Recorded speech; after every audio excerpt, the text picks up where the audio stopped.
потому что с детства все-таки как-то хотел быть детским врачом. Удавалось проводить эксперименты на животных. Интересуешься наукой и прогрессивными идеями? В проекте «Наука-наука» мы расскажем о молодых ученых Удмуртии, их исследованиях и достижениях. Мы познакомим вас с лучшими и перспективными, теми, кто знает, как устроен этот мир с научной точки зрения. Меня зовут Антон Дмитриевич Юдицкий, я ученый.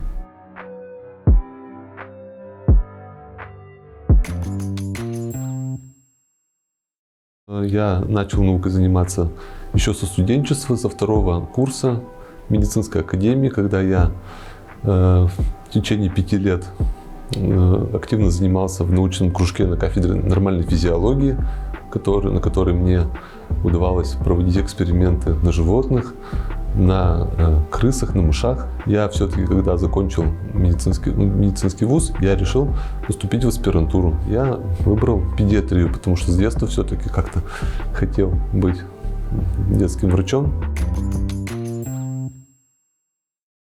В настоящее время мы занимаемся с нашими руководителями, с профессорами актуальными вопросами заболеваний новорожденных детей и, прежде всего, снижение инвалидизирующей патологии. То теперь всех новорожденных нашей страны обследуют на 36 наследственных заболеваний. Для этого используются очень серьезные научные методики, которых раньше в принципе не было. И, конечно, мы сейчас оцениваем, какие результаты вот этого скрининга, плюс оцениваем,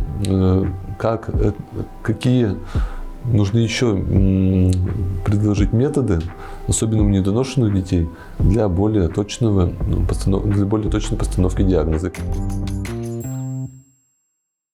Последнее наше исследование, которое проводится на нашей кафедре в отношении изучения состояния почек у плодов, которые имели задержку внутриутробного развития, то есть тот плод, который имел страдания внутриутробные, особенно связанные с вредными привычками матери. У нас большой блок работы посвящен работе за компьютером. Мы измеряем разные части микроскопических препаратов, то есть это вот на данном препарате видна почка плода, в которой мы обнаружили, вот это наша находка, измененные клубочки почек. Клубочки почки — это такая структура, которая образует мочу. У этих плодов мы обнаружили изменение их формы. Видите, они такие измененные, изрезанные, изменены их размеры. Главная мечта, чтобы то, чем я занимаюсь, было полезно людям.